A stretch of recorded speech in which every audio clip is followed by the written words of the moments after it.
அமிழ்தினும் மேலான எம் தாய்மொழியான் செந்தமிழ் மொழிக்கு எனது முதற்கண் வணக்கத்தை தெரிவித்துக் கொள்கிறேன். அனைவருக்கும் வணக்கம். இதுவே என் உரையின் துவக்கம்.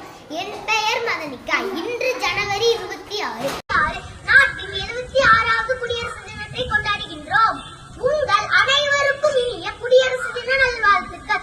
வீரம் போற்றும் பாரத நாட்டில் மக்களாட்சி மலர்ந்த தினமா குடியரசு தினம் பற்றி பேசுவதில் மிக்க மகிழ்ச்சி கொள்கிறேன். 1950ஆம் ஆண்டு ஜனவரி 26 அன்றுதான் நமது பாரதம் குடியரசு நாடாகியது. இந்திய அரசியலமைப்பு சட்டம் செயலாக்கத்திற்கு வந்த நாள் தான் குடியரசு தினமாகும். Doctor B.R.. அம்பேத்கர் தலைமையில் இந்திய அரசியலமைப்பு சாசனம் எழுதப்பட்டது. இந்தியாவின் அரசியலமைப்பு உலகிலேயே மிக நீளமான அரசியலமைப்பாகும். குடியரசு என்றால் மக்களாட்சி என்று பொருள். தேர்தல் மூலம் மக்கள் விரும்பிய ஆட்சியாளர்களை தேர்ந்தெடுக்கும் முறையே குடியாட்சி ஆகும். குடியரசு தினமன்று நாட்டின் தலைநகரான புதுடெல்லியில் குடியரசுத் தலைவர் கொடியேற்றுவார்.